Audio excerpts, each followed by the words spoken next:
골로새서 3장 1절부터 10절 한 절씩 교독하시겠습니다.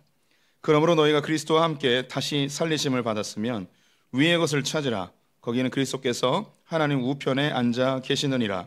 위의 것을 생각하고 땅의 것을 생각하지 말라. 이는 너희가 죽었고 너희 생명이 그리스도와 함께 하나님 안에 감추어졌음이라. 우리 생명이신 그리스도께서 나타나실 그때에 너희도 그와 함께 영광 중에 나타나리라. 그러므로 땅에 있는 지체를 죽이라. 곧 음란과 부정과 사욕과 악한 정욕과 탐심이니 탐심은 우상 숭배니라. 이것들로 말미암아 하나님의 진노가 임하느니라. 너희도 전에 그 가운데 살 때에는 그 가운데서 행하였으나 이제는 너희가 이 모든 것을 벗어버리라. 곧 분함과 노여움과 악의와 비방과 너희 입에 부끄러운 말이라. 너희가 서로 거짓말을 하지 말라. 옛사람과 그 행위를 벗어버리고 새 사람을 입었으니 이는 자기를 창조하신 이의 형상을 따라 지식에까지 새롭게 하심을 입은 자니라. 아멘. 오늘도 주님의 보좌 앞으로 나오신 성도님들에게 하나님의 은혜와 평강이 함께 하시기를 축원드립니다. 옆 사람에게 반갑게 인사하겠습니다. 하나님은 당신 편이십니다. 감사합니다. 오늘은 성화 새 사람을 입으라 라는 제목으로 말씀 나눠보도록 하겠습니다.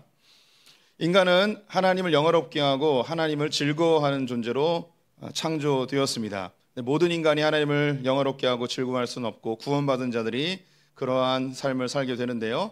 구원은 예수를 영접하는 순간 구원의 시작에 동참하게 되고 훗날에 우리는 구원의 완성의 단계에 이르게 되어집니다. 이 과정을 구원의 서정이라고 이야기하는데요. 우리가 예수를 믿는다고 즉각적으로 천국에 가는 것이 아니고 우리는 두렵고 떨림으로 구원을 완성해야 합니다. 믿음의 선배님들이 성경에 나와 있는 내용들을 가지고 9가지 단계로 정리해 주셨는데요. 소명, 중생, 믿음, 회심, 칭의, 양자.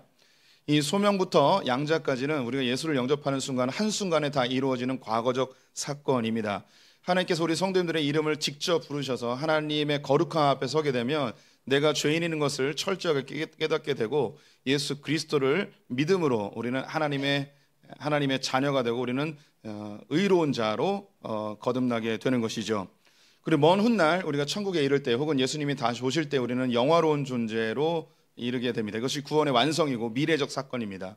그럼 우리가 천국 가기 전까지 예수 믿은 이후에 우리의 삶의 신앙생활의 이 여정 속에서는 무엇을 해야 되는가? 바로 성화와 견인입니다. 성화는 그 이름대로 거룩하여지는 것입니다. 거룩해지는 것이라고 할 수 있죠. 견인은 하나님께서 우리가 거룩해지는 과정 속에서 하나님이 우리를 기다려주시고 견디고 인내하시는 것을 하나님의 견인이라 하고, 또한 우리도 하나님을 붙들고 있는 우리의 견인이 있습니다. 성도의 견인이죠. 우리가 하나님을 붙들고 있는 것, 우리도 여러 환난과 핍박과 시험 속에서 믿음으로 붙들고 있는 이 성도의 견인도 있습니다. 이것이 현재적 구원이라 하겠습니다. 그 중에 오늘 이 구원의 서정 중에 마지막으로 이 성화에 대한 이야기를 함께 해보도록 하겠는데요. 우리 성도님들이 예수를 믿고 구원받으면 됐지 뭐 굳이 성화가 되어야 되는가, 굳이 거룩해져야 되는가, 뭐 이런 생각을 할 수도 있습니다. 우리가 하나님의 자녀가 됐다는 것, 예수 그리스도를 영접함으로 주님의 자녀가 되었다는 건 새로운 피조물이 된 것입니다. 갓 태어나게 된 생명체이죠. 어린 아이를 그냥 사회에 놔둬버리면 금방 죽게 됩니다. 반드시 성장의 과정이 필요하겠죠. 바로 이 성화는 갓 태어난 갓난아이와 같은 우리 성도님들이 그리스도의 장성한 분량에 이르기까지, 하나님의 형상에 이르기까지 성장하는 그 과정을 성화라고 하는 것이죠. 그래서 성화라고도 하고 제자화라고도 하고 하나님을 닮아가는 삶이라고도 표현할 수 있겠습니다. 오늘 성화에 대해서 3가지를 살펴보겠는데요. 성화란 무엇인가? 두 번째, 어떻게 성화의 단계에 이르게 될 것인가? 세 번째, 우리 성도님들은 지금 성화가 잘 되어가고 있는가? 이 3가지를 살펴보겠습니다. 먼저 성화가 무엇인가? 성화라는 단어를 들었을 때 성도님들이 직접적으로 느껴지는 것은 일단은 좀 착해지는 것, 뭐 이런 것으로 느껴질 것 같습니다. 혹은 신앙생활에 있어서 종교적인 행위가 조금 더 익숙해지고 우리의 언어에 뭐 그 신앙적인 메시지들이 담겨지는 거죠. 설거지하다가 그릇을 놓쳤을 때 어머 주여 할 때 이 주여라는 단어가 아주 익숙하게 나오면 내가 좀 그리스도인 다워지는구나, 성도다워지는구나, 성화되는구나, 뭐 이럴 수도 있습니다. 혹은 화장실에서 힘을 주는데 이전에는 그냥 응 했는데 이제는 아버지 하는 이런 뭔가 좀 바뀐 모습, 혹은 자식들이 막 열받게 할 때 옛날에는 이 새끼 저 새끼 했는데 이제 그 입술에서 주여 주여 이렇게 주님의 이름을 부르는 이런 모습으로 성화되었다라고 말할 수도 있을 것 같습니다. 이 성화에 대한 진짜 의미를 좀 오늘 살펴보겠는데요. 먼저 우리 성도님들, 우리가 구원을 받으셨는데 성화, 거룩해지는 것, 성도님들 거룩해지길 원하십니까? 아니면 좀 적당히 죄 지으면서 살기 원하십니까? 우리 솔직하게 얘기해 보자고요. 내가 정말 하나님을 닮아가는 거룩한 삶을 살기 원하는지, 아니면 좀 어느 정도 죄를 지면서 하나님께 안 걸릴 정도로, 벌 안 받을 정도로 좀 적당하게 죄 지으면서 살기 원하시는지. 네, 우리 성도님들 대답을 안 하셨지만 성도님들, 우리는 솔직히 거룩해지는 거 별로 원하지 않습니다. 그리고 우리 성도님들의 배우자가 너무 거룩해지는 거 부담스럽습니다. 또 우리 성도님들의 자녀들이 수련회 가서 너무 거룩해져서 오면 걱정되죠. 얘가 목사 되면 어떡하지, 선교사 되면 어떡하지. 너무 거룩해지지 말고, 너무 은혜 받지 말고 적당히 받으라고 하죠. 또 막 이렇게 기도하다가 어느 날 기도가 잘 될 때가 있어요. 기도발이 서는 날이 있죠. 그때 우리 성도님들은 무서워합니다. 이러다가 주님이 나 부르시면 어떡하지 하면서 기도를 중간에 멈추시는 분들도 있습니다. 괜히 은혜 더 받았다가는 내 인생 다 하나님께 드려야 될 것 같은 두려움에 사실 우리는 거룩해지는 것에 대한 부담감을 가지고 있죠. 우리는 본질적으로 거룩해지는 것 별로 원하지 않습니다. 우리 성도님들이 교회를 다니고 있지만 본질적으로 우리는 거룩해지는 것을 별로 좋아하지 않습니다. 우리가 성화의 단계에 이르는 것 아무 관심이 없습니다. 오히려 더 죄를 좋아하고 죄를 적당히 지으면서 사회와 세상과 좀 타협하면서 그렇게 사는 것을 오히려 더 좋아하는 사람들이죠. 그럼에도 불구하고 주님은 우리를 성화의 단계로 이끄시는데, 이 말은 무엇이냐면 우리가 성화의 단계에 이르도록 애쓰고 노력해서 성화되는 게 아니고 내 안에 계신 성령님이 나를 거룩하게 만들어 주신다는 것입니다. 우리 성도님들은 신앙생활에서 애쓰고 힘써서 내가 성화되어지거나 내가 거룩해지는 게 아니고 내 안에 계신 성령님이 나를 거룩하게 만들어 간다는 거예요. 이 성화는 나의 임무가 아니고 하나님의 일이십니다.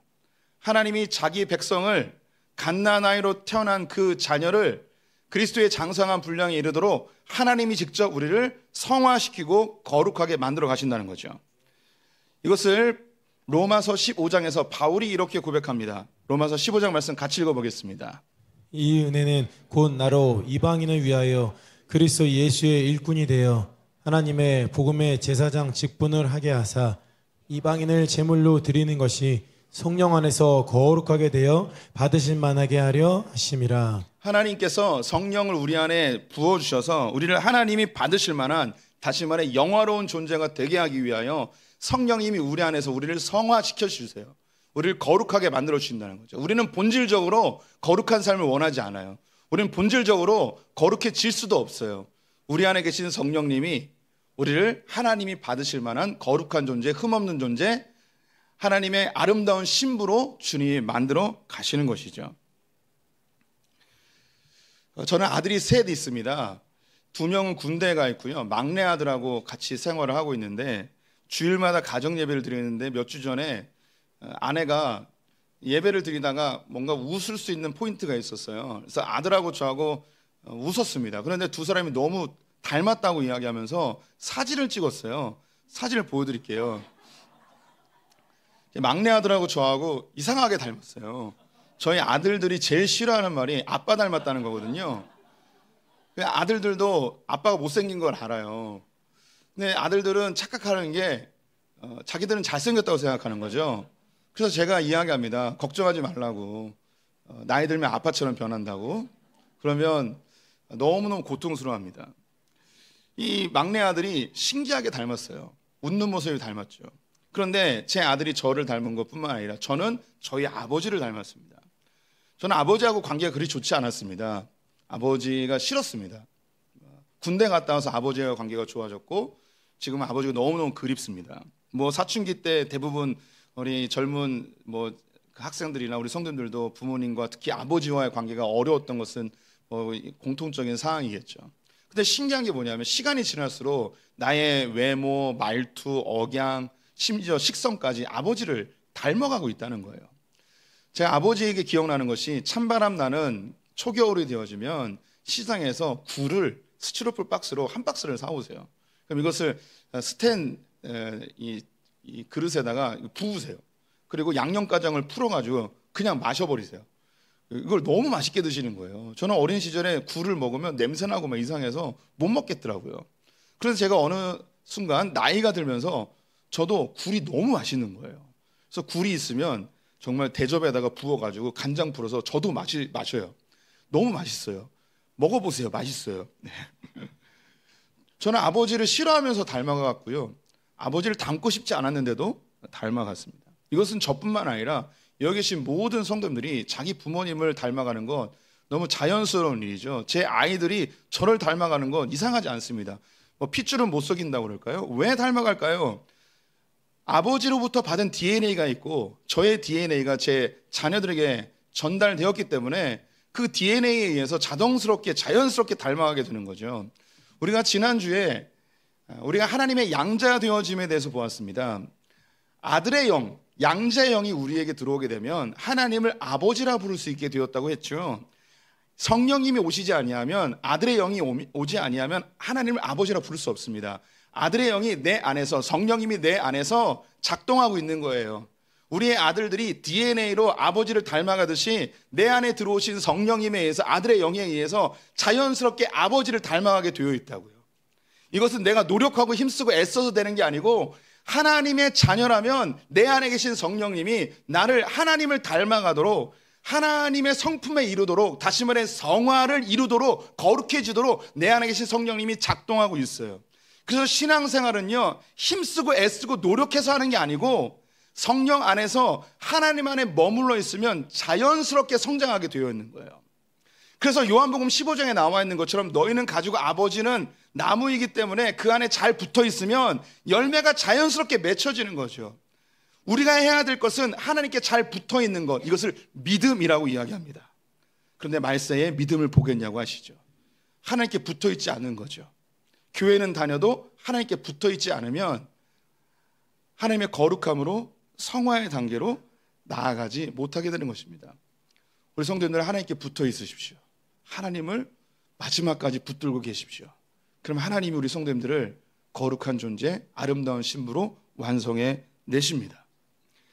성화는 내가 무엇인가 감당해야 될 훈련의 코스가 아닙니다.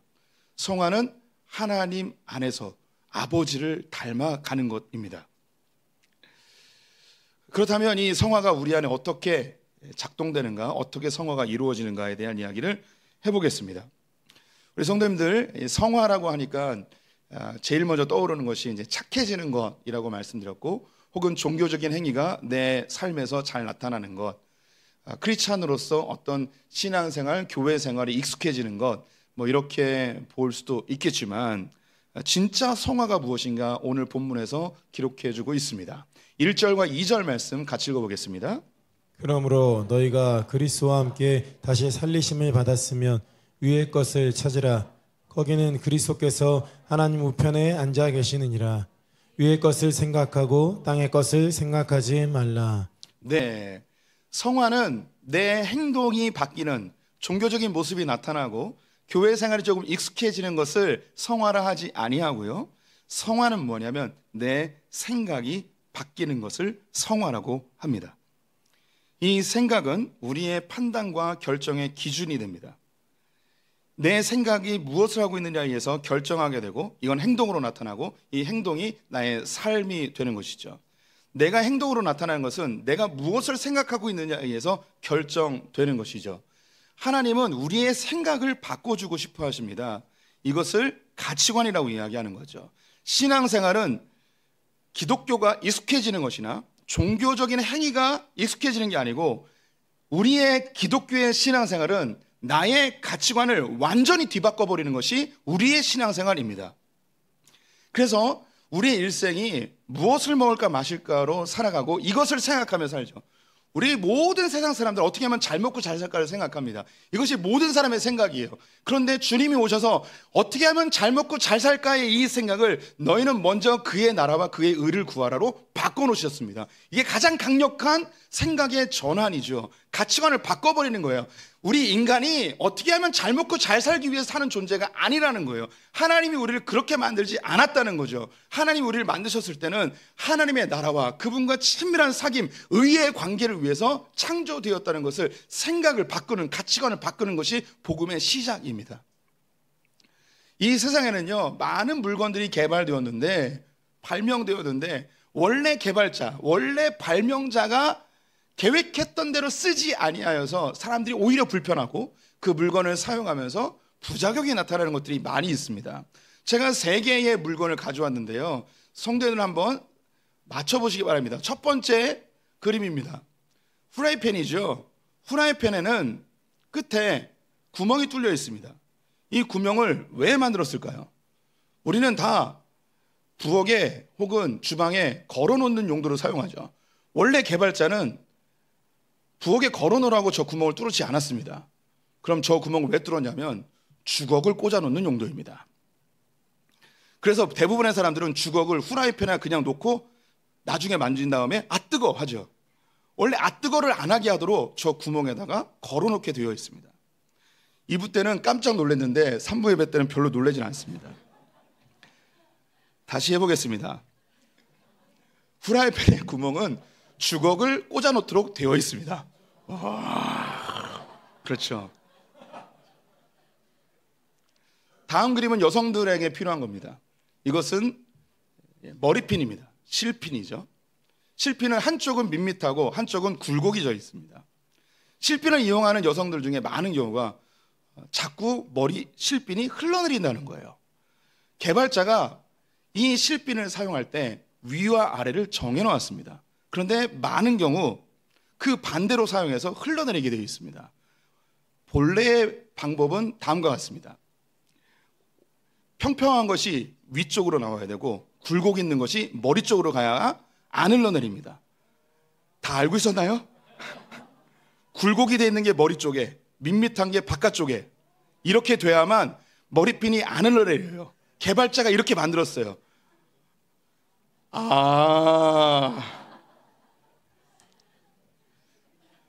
다음 그림이 제일 놀랐습니다. 성도님들이 우유나 오렌지 주스를 사용할 때 구멍이 중간에 있지 않고 사이드에 있습니다.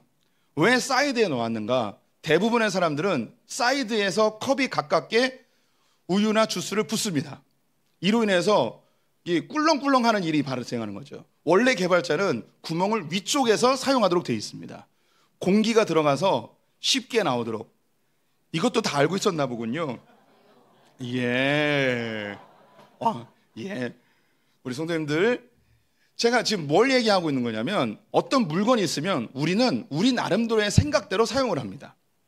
원래 개발자가 개발한 목적대로 사용하지 않고 내 생각대로 사용을 하죠. 근데 제가 성도님들에게 뭘 한 거냐면 원래의 계획을 알려드린 거예요. 그러면 그 다음부터 이게 원래 계획이 이런 거지 하면서 바꾸는 생각으로 전환이 되죠. 그런데 생각이 전환이 돼도 제가 분명히 말씀드리지만 오늘 집에 가서 우유를 딸 때 또 밑에부터 따릅니다. 그리고 또 꿀렁꿀렁 되면서 그때 생각하는 거죠. 거꾸로 해야 되는구나. 이게 계속 반복되면서 습관이 되는 게 이것이 성화라는 거예요.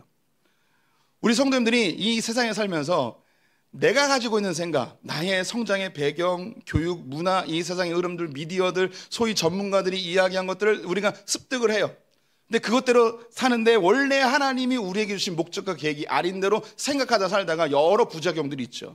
그때 성령님이 우리 성도들에게 알려주시는 거예요. 하나님이 원래 이것은 이런 목적으로 지으신 거야 라고 하면 그때 생각이 바뀌면서 이거였지. 그런데 이게 잘 습득이 안 되죠. 그러면서 성화의 과정 속에 이것이 습득되면서 하나씩 하나님을 닮아가고 하나님이 원하시는 삶을 살고 하나님의 가치관대로 살아가게 되는 것, 이게 우리의 신앙생활이에요.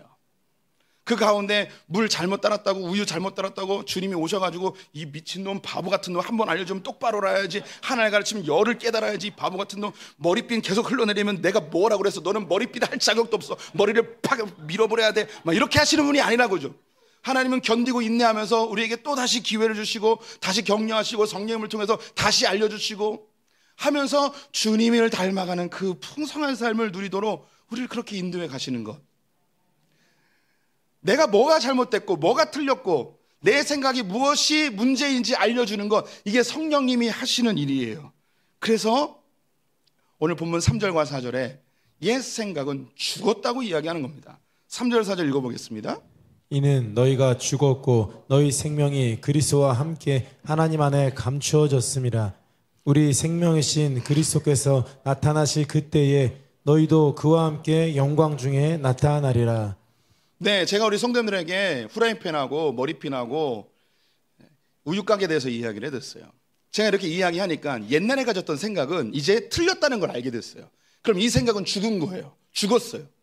그리고 제가 우리 성도님들에게 새로운 메시지, 새로운 생명을 집어넣어 드렸어요. 그럼 우리 안에 이제 간직되었죠. 이게 익숙해지지 않지만 우리에게 감추어졌던 이 생명이 조금씩 자라나면서 나중에 후라이팬만 보면 무조건 주걱을 꽂고 우유깡만 보면 거꾸로 들고, 이게 이제 우리가 익숙해지는 거죠. 내 안에 있는 이 생명이 점점점 자라나는 거예요. 우리의 삶에 있는 모든 삶의 요소들을 우리는 내가 가지고 있는 경험과 나의 생각대로 살아가는데 성령님이 그게 아니라고 하는 거죠. 그러면서 이것이 내 안에 계신 그 예수 그리스도의 생명이 조금씩 자라나며 우리가 하나님의 장성한 분량, 주님을 닮아가는 삶, 이걸 성화되어져 가는 것입니다. 복음은 지금까지 죄의 본성으로 인하여 살아갔던 우리의 모든 것이 틀렸음을 선포하고 하나님의 새로운 가치관으로 살도록 하는 것이 바로 복음입니다. 성화는 우리의 생각을, 가치관을 완전히 하나님의 생각으로 바꾸는 것이 바로 성화라는 것입니다. 그럼 우리 성도들이 이 성화가 잘 이루어져 가고 있는가? 우리가 생각하는 대로 행동하게 되고 이 행동이 삶이 된다고 말씀을 드렸죠. 근데 내 생각이 내 안에서 자동적으로 형성된 것이 아니고 나의 성장 배경, 부모님, 교육, 미디어, 그 국가적인 문화, 다양한 것에 의해서 내 생각이 고착이 됩니다. 그리고 이것을 선택하고 결정하게 되죠. 이 중에 가장 많이 영향을 받는 것이 부모님이긴 합니다. 저는 생선을 잘 안 먹습니다. 우리 성도님들이 회를 사주시면 회를 먹지만 제 돈 두고 한 번도 회를 사 먹어본 적은 없습니다. 저는 성도님들이 사주면 먹는데 제 돈 주고 안 사 먹어요. 저는 매운탕도 안 좋아하고요, 생선 구이도 별로 안 좋아합니다. 그래서 제가 없는 날 우리 가족은 고등어를 구워 먹고 갈치를 구워 먹습니다. 저는 집에서 절대 그런 걸 구워 먹지 않습니다. 그 냄새 자체를 너무너무 힘들어합니다. 그럼 제가 왜 그럴까요? 저희 어머니가 생선을 안 드십니다. 저희 어머니는 왜 생선을 안 드실까요?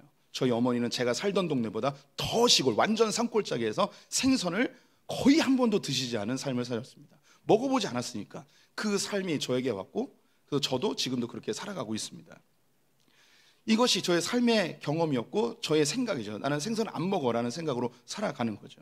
이것이 내 삶을 결정해 버리는 거죠.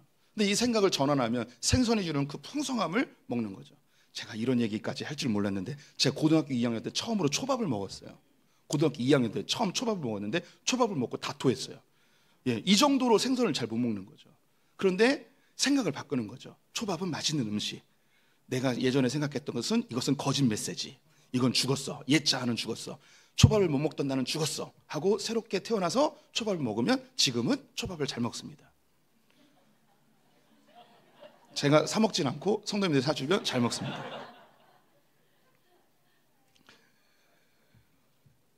우리가 가지고 있던 이 생각이 틀렸음을 인정하고 새로운 생각이 들어오면 우리의 삶이 엄청나게 풍성해지는 것. 이제 우리 성도님들이 이것을 위해서 성경은 뭘 요구하고 있는가? 첫 번째, 내가 죽었다는 것을 선포하라는 거예요. 그 생각은 틀렸다는 것을 먼저 선포해야 돼요. 오늘 본문 5절과 6절 말씀 같이 읽어보겠습니다. 그러므로 땅에 있는 지체를 죽이라. 곧 음란과 부정과 사욕과 악한 정욕과 탐심이니 탐심은 우상 숭배니라. 이것들로 말미암아 하나님의 진노가 임하느니라. 이 세상의 악한 것들, 악한 생각들, 이것을 탐심으로 다 집약을 하고 있는데요. 여기에 나와 있는 음란과 부정과 사욕과 악한 정욕, 이것은 다 성적인 것과 관련되어 있긴 합니다. 하지만 이걸 다 집약해서 탐심, 지나치게 좋아하는 마음, 탐심입니다. 여기에 한 가지 더 추가한다면 악한 정욕이라고 번역했는데 이 악한 정욕은 올바른 번역은 아닙니다. 제대로 된 번역을 한다면 과잉 욕심입니다. 과잉 욕심. 우리 성도들, 제가 여러 차례 죄의 본질에 대한 이야기를 해드린 적이 있습니다. 죄의 본질은 나쁜 짓을 하는 게 죄의 본질이 아닙니다. 죄의 본질은 내가 좋아하는 것을 지나치게 자기중심적으로 좋아하는 것이 죄의 본질입니다. 에덴 동산에서 아담과 하와가 선악과를 먹을 때 선악과가 나쁜 게 아니잖아요. 좋은 거잖아요. 근데 이걸 먹으면 탐스럽고 보암직하고 지혜롭게 할 만큼 너무나 아름다운 거죠. 이것을 자기의 것으로 취하려 하는 것입니다. 우리 성도님들, 이 교도소에 가면 나쁜 짓을 해서 오신 사람들이 있겠죠. 그런데 대부분은 어떤 사람이냐? 자기가 좋아하는 것을 지나치게 좋아하다가 감옥에 오게 되어집니다. 돈을 좋아하는데 지나치게 좋아할 때, 어떤 사람을 좋아하는데 지나치게 좋아해서 그 사람을 불편하게 할 때, 이것이 다 그 탐욕이에요. 과잉 욕망이죠. 너무 좋아하는 것. 이게 틀렸다는 거예요. 이거 죽었다는 거예요. 잘못된 생각이라는 거죠. 세상은요, 네가 좋아하는 일을 마음껏 해라 라고 이야기합니다. 근데 성경은 뭐라 이야기하냐면 네가 좋아하는 것을 마음껏 하는 것은 죄야 라고 이야기하는 거죠. 이 생각들에 대해서 성경은 뭐라 이야기하는가? 죽었다는 거예요. 죽었다는 말이 뭐냐? 틀렸다라고 선언하고 시작하라는 거죠. 성경에서 주님이 틀렸다, 이거는 주님이 원하신 게 아니고 주님이 원래 목적이 아니야 라고 하면 맞아, 이건 틀렸어 라고 선포하고 시작하라는 거죠. 이 세상에서 동성애가 어떤 사람은 좋다 나쁘다 이야기하기도 하고 뭐 그럴 수 있지라고 하지만 크리스찬들은 성경에서 이야기하는 대로 틀렸다라고 선언하고 시작하는 거예요. 우리가 그 다음에 뭐 고민하고 걱정되고 뭐 이렇게 우리가 갈등하는 경우는 있겠죠. 술 취하는 것은 방탕한 것이고 죄악이라고 선언하였기 때문에 틀렸다라고 이야기하는 거예요. 틀렸어요. 틀린 거예요. 그런데 우리가 성도님들이 살다 보면 술을 마실 수도 있고 취할 수도 있고 잘못된 실수를 할 수도 있겠죠. 그런데 틀렸다는 것을 결정하고 그 다음에 우리가 개선해 나가는 거지, 이건 틀린 게 아니야 라고 하면 그때부터 문제가 되는 거예요. 성령님이 성도님들에게 반드시 우리의 양심에 자극을 주세요. 틀렸다고, 잘못됐다고 알려주세요. 주님 안에 있으면 반드시 그 작동이 우리 안에 일어나요. 그러면 우리는 선언해야 돼요. 틀렸다고, 옳지 않다고, 그건 죄라고 인정한 다음에 우리에게 주님이 완벽하게 살라는 거 아니에요. 주님께서 우리 성도들이 완벽하게 살 걸 기대하실까요? 전혀 기대하지 않아요. 성도들이 죄졌다고 주님이 당황하실까요? 너무 신선하게 생각할까요? 이 세상엔 신선한 죄가 없어요. 주님은 절대 당황하지 않아요. 주님이 원하는 게 뭐냐면 틀렸다고 이야기하는 거예요. 틀렸습니다 주님. 그런데 나는 연약해서 죄를 졌습니다. 용서해 주십시오. 이 세상의 문제가 뭐냐면 틀린 걸 틀렸다고 얘기를 못하는 거예요. 죄를 죄라고 인정하지 못하는 거죠. 크리스찬들 안에도 너무 깊이 들어와 있어요. 주님의 기준이 너무 희미해진 거죠. 그 다음에 우리가 해야 될 것, 틀렸으면 그 옷을 벗고 새로운 옷을 입어야 되는 거예요. 8절 말씀, 10절 말씀 같이 읽겠습니다. 이제는 너희가 이 모든 것을 벗어버리라. 곧 분함과 노여움과 악의와 비방과 너희 입에 부끄러운 말이라. 새 사람을 입었으니 이는 자기를 창조하신 이의 형상을 따라 지식에까지 새롭게 하심을 입은 자니라. 틀렸으면 벗어야죠. 그리고 새 옷을 입어야죠. 여기서 옷이라고 표현해서 우리가 가장 이해하기 쉽게끔 설명한 것입니다.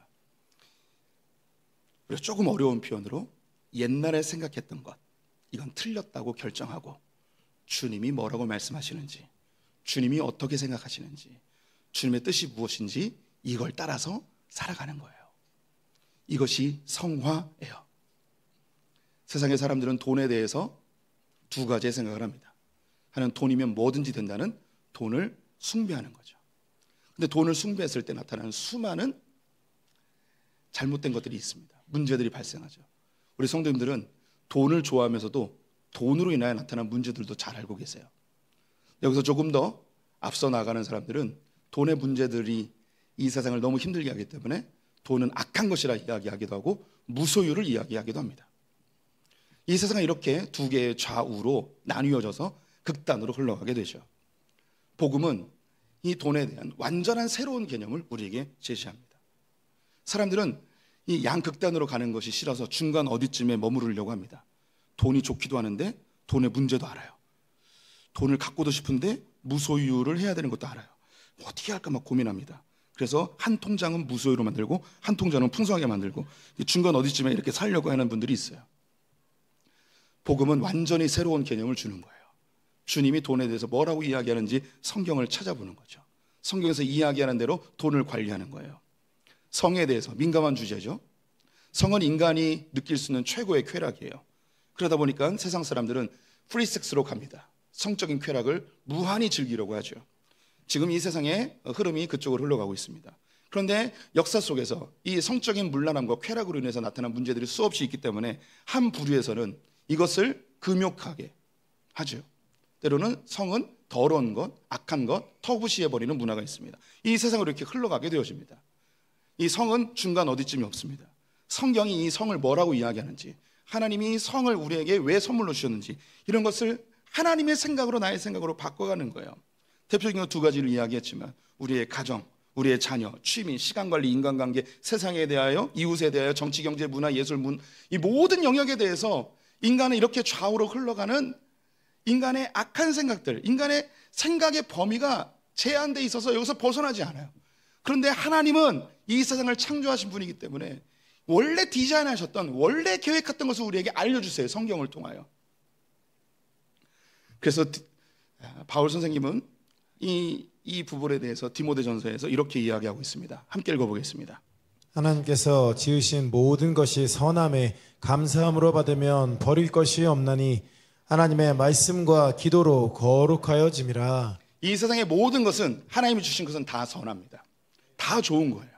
그런데 인간이 자기 생각대로 하나님의 목적대로 사용하지 않고, 돈을 하나님의 목적대로 사용하지 않고, 성을 자기 목적대로 사용하지 않고, 자녀를 하나님의 목적대로 사용하지 않고, 가정, 정치, 경제, 문화, 권력, 그 모든 것들을 하나님이 우리에게 주신 그 원래 계획대로 쓰지 않고 자기 마음대로 써서 세상이 엉망진창이 되어지는 거죠. 그래서 사람들은 고통을 받게 되어지고 삶은 점점점 궁핍하여지게 되어집니다. 여기서 하나님께서 우리에게 이 생각, 내가 지금까지 이 모든 삶에 있는 부분들을 내 생각대로 살았던 것을, 이건 죽었고 주님이 뭐라고 말씀하시는지 말씀과 기도로 이것을 새롭게 점검하고 주님의 뜻이 무엇인지 분별하여서 살게 되어지면 주님이 너무너무 사랑하는 우리 성도님들에게 풍성한 삶과 생명력 넘치는 삶을 선물로 주시겠다는 거예요. 우리의 신앙생활은 종교적인 행위로 얽매이는 신앙생활이 아닙니다. 우리의 사고를 주님의 사고로 완전히 뒤바꿔서 주님이 이 땅을 창조하셨을 때 그 원래의 모습의 풍성함을 누리게 하는 거죠. 이걸 누리셔야 돼요. 이 땅에서 완벽하게 누리지 못하지만 저 천국 가면 그것을 완벽하게 누리겠죠. 그 전까지 우리는 할 수 있거든 하나님 나라를 충만히 누리길 소망하며 열망하며 갈망하며 살아야 되는 거예요. 때로 넘어질 때도 있어요. 죄질 때도 있어요. 잘 못할 수도 있어요. 익숙하지 않을 수도 있어요. 옛 습관으로 또 돌아가려도 해요. 그런데 주님 안에 있으면, 교회에 머물러 있으면 성령님이 계속 자극하십니다. 그럼 그때마다, 이런 설교를 들을 때마다 주님의 생각으로 또 전환하고, 옛 생각은 틀렸어, 이건 죽어야 돼, 주님의 생각으로 살아야 돼 하며 이것을 하나하나 바꿔나가는 것, 이것이 진정한 성화이고 하나님을 닮아가는 삶, 주님의 제자로 사는 삶입니다. 그렇게 멋진 삶 사시기를 주님의 이름으로 축원드립니다. 네, 날마다 주님과 동행하기를 바라는 마음으로 함께 찬양하겠습니다.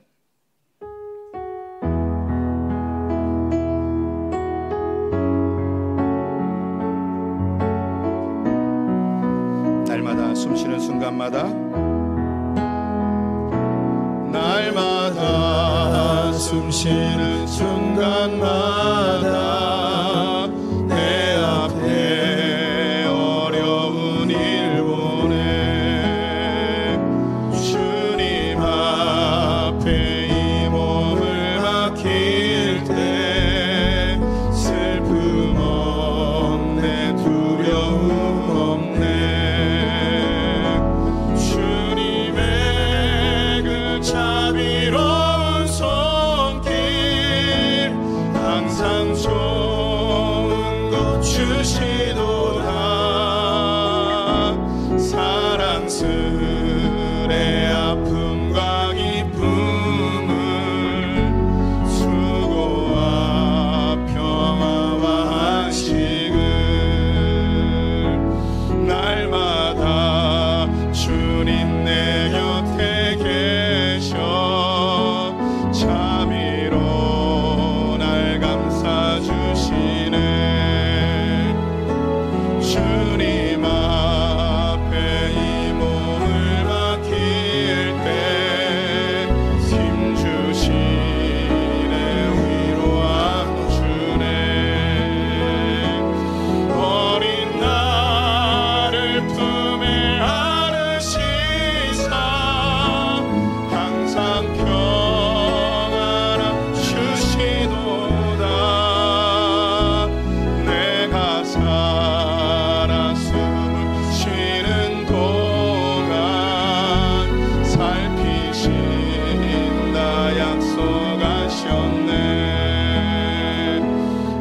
인생의 어려운 순간마다